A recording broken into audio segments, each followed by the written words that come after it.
A segunda turma do Supremo Tribunal Federal reconheceu a legalidade de busca e apreensão questionada pela defesa de um acusado de cartel no Distrito Federal. O caso aconteceu em Brasília, no ano de 2010. A Justiça autorizou a busca e a apreensão na casa do acusado, que foi realizada durante o período da manhã. Mas as autoridades tiveram acesso a uma escuta telefônica gravada em seguida, também com o consentimento judicial, em que o acusado contava os fatos a uma outra pessoa. Ele teria dito que os policiais não apreenderam uma agenda com contatos da empresa distribuidora de gás, da qual ele era funcionário, envolvida no processo que investigava o crime de cartel. Por conta desse fato relatado na conversa telefônica, os policiais voltaram ao local por volta de 13h. Revistaram o carro do acusado, que estava estacionado do lado de fora do prédio, em uma área pública. Encontraram a agenda da empresa e documentos importantes que foram apreendidos. A defesa alegou que a segunda busca seria ilegal por falta de autorização judicial específica. O relator, ministro Teori Zavascki, negou o pedido. Considerou os argumentos do Tribunal de Justiça. Nesse caso, a prova, o corpo de delito, não seria resultado de busca domiciliar. Portanto, sem necessidade de mandado e nem risco de ferir o princípio da inviolabilidade domiciliar prevista no artigo 5º da Constituição. É o caso de busca pessoal mediante dispensa de mandado judicial. Eu transcrevo aqui o dispositivo.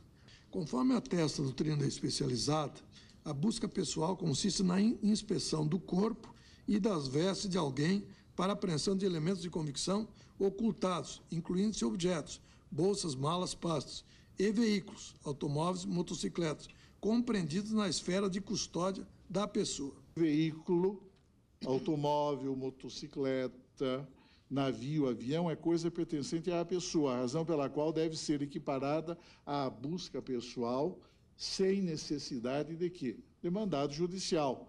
A única exceção fica por conta do veículo destinado à habitação do indivíduo, como ocorre com os trailers, com as cabines de caminhão, com os barcos, entre outros veículos. Os ministros também iniciaram o julgamento de um pedido da defesa do empresário paulista José Carlos Cepera. Ele é acusado de chefiar uma organização criminosa que fraudava licitações em pelo menos 9 cidades do estado de São Paulo.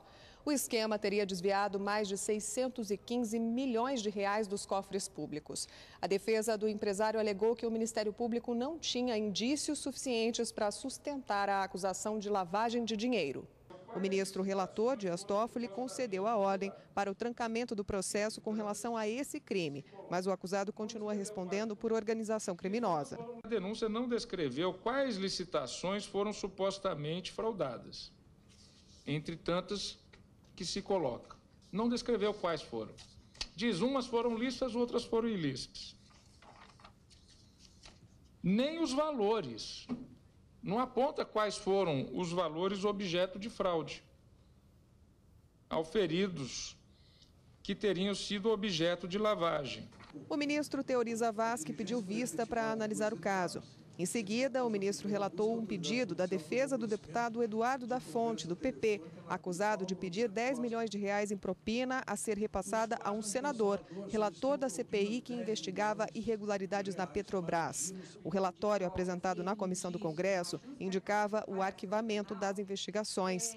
O Ministério Público alegou que há indícios do cometimento do crime, por isso pediu o recebimento da denúncia. Não há nenhuma contradição fundamental que possa ser visualizada de plano. O julgamento foi suspenso porque um dos advogados não pôde fazer a sustentação oral.